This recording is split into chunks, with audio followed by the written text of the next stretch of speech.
Martial law का लागू होना। पिछले एपिसोड में पझौता आंदोलन के बारे में वर्णन किया गया था। अब पुलिस समस्या को सुलझाने में असफल हो गए। उन्होंने दरबार को ऐसी सूचना भेजी कि अब कोई दूसरा कदम उठाया जाए। सिरमौर दरबार पॉलिटिकल एजेंट शिमला हिल्स से अनुरोध किया कि मार्शल लॉ लागू करने की अनुमति दी जाए। सिरमौर सेना के मेजर हरि सिंह बाम को मार्शल लॉ लागू करने तथा इच्छानुसार स्थिति से निपटने को कहा गया। बाम अपनी सैनिक टुकड़ी के साथ 12 मई 1943 को राजगढ़ पहुंचा। वहां पहुंचकर उसने रिपोर्ट भेजी कि विद्रोह जोरों पर है। राजा के विरुद्ध युद्ध तैयारियां पूरी हो चुकी हैं। विद्रोहियों ने हाबन बाथुधार में सैनिक चौकियां स्थापित कर ली हैं।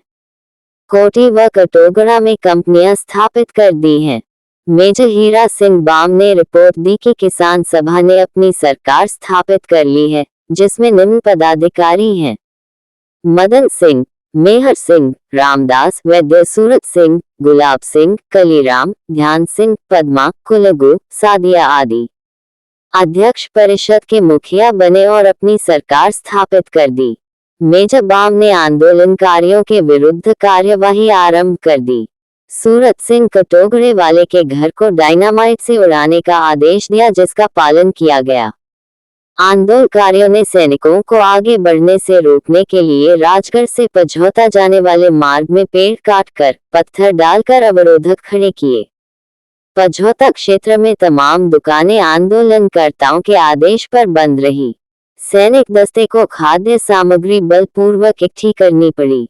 मेजर बाम ने उपरोक्त पदाधिकारियों को 24 घंटे के अंदर आत्मसमर्पण करने तथा अपने मामलों को सीधे महाराज के समक्ष प्रस्तुत करने को कहा, जिस पर आंदोलनकारियों ने शर्त रखी कि अगर रामगोपाल अम्भी, किशोरीलाल तहसीलदार तथा कलेक्टर को बंधक के रूप में उन्हें सौंपा जाए तो ऐसा करने को तैयार हैं।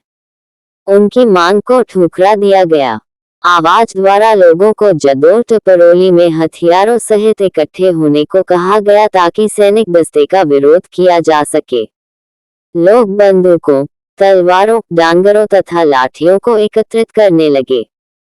मेजर बाम ने नंदराम को कलीराम के मकान को नष्ट करने का आदेश दिया, जिसे आंदोलनकारी युद्ध में लाना चाहते थे। कलीराम के मकान में आग लगा दी गई, जिससे आंदोलनकारियों ने सेना पर आक्रमण की योजना बनाई। योजना के अनुसार प्रथम पंक्ति में बंदूकधारी, उनके पीछे तलवार वाले तथा उनके पीछे डागरा तथा लाठी वाले लोगों को रखा गया। दाएं और बाएं पक्षों ने सैनिकों पर पत्थर बरसाने आरंभ कर दिए। सैनिक पहले से तैयार थे। उन्होंने गोलियां चलानी आरंभ कर दी, जिससे 6 आंदोलनकारी, जिनके नाम तुलसीराम, हेतराम, कमना, कमल, ज्योतिराम तथा मनसा, गोली से घायल हुए। कमना की गोली के कारण मृत्यु हो गई। कमना के तथा अन्य घायलों में से हेतुराम, ज्योतिराम तथा कमल को आंदोलनकारी पॉलिटिकल एजेंट के पास ले गए, पर उन्हें ब्रिटिश अधिकारियों ने गिरफ्तार कर लिया। उन्हें महाराज सिरमौर के हवाले कर दिया ताकि वह जो ठीक समझे सजा दे सके। इसके बाद किसान सभा के नेता तो पड़ोसी राज्यों में भाग गए और अधिकारियों के गुस्से का नजला आम जनता पर पड़ा। जनता को मारा गया तथा लूटा गया। जैसा कि फैसला राज्य न्याय सभा 1, 2, 3, 4 से पता चलता है कि 1943 को 69 व्यक्तियों के विरुद्ध धारा 120B, 121, 121, 122, 148, 148A, 307, 347, 395, 397 के अंतर्गत मुकदमा चलाया गया।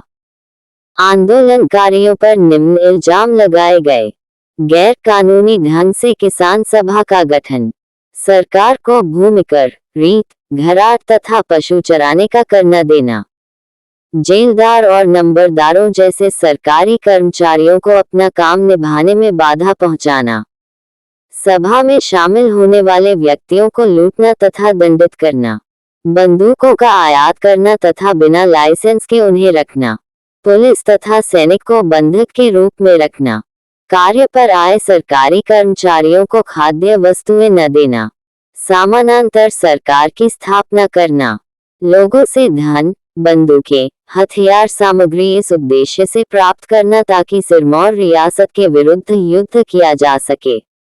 गैर कानूनी ढंग से 21 स्थानों पर बैठकें करना।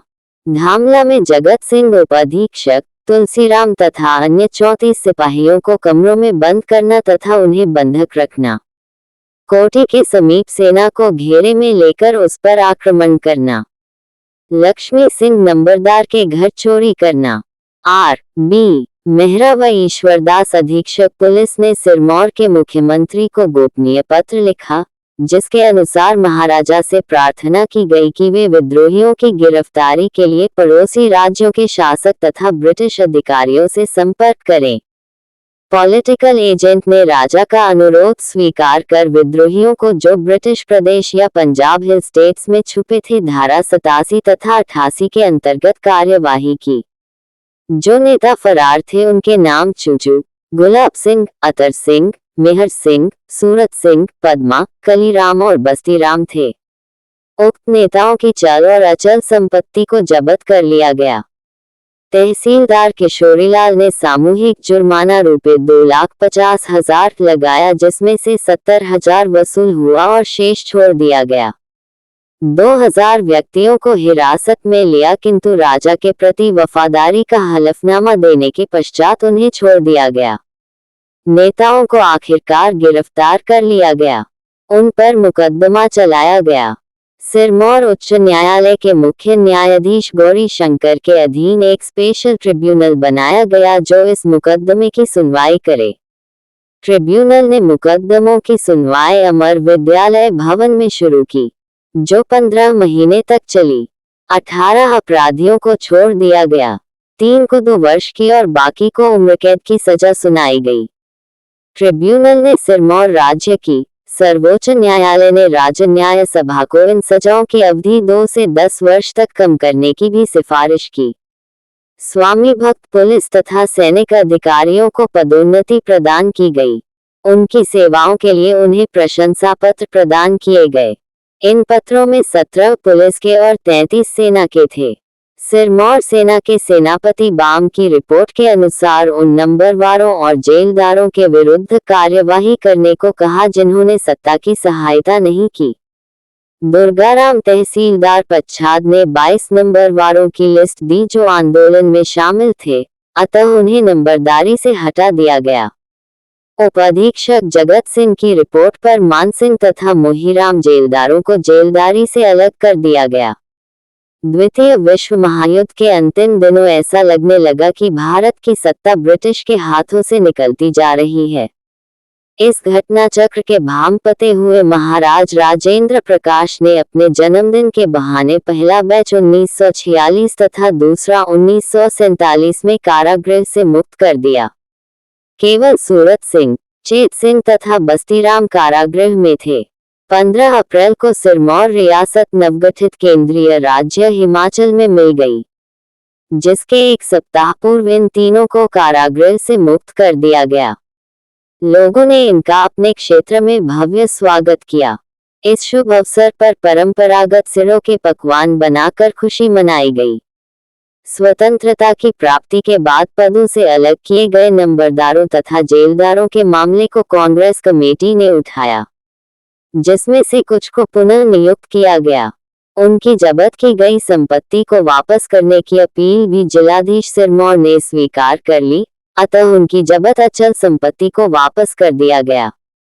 पझौता आंदोलन दिवस पहली बार 3 अप्रैल 1973 को राजगढ़ में मनाया गया।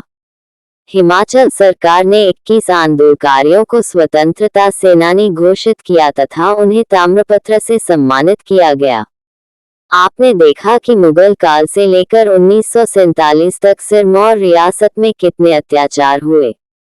हुकुमिया जैसे शूरवीरों ने अपने जान की बाजी लगाई। अगले एपिसोड में प्रजामंडल आंदोलन का विस्तार से वर्णन किया जाएगा। देखते रहिए सिरमौर का इतिहास, हर एपिसोड खास।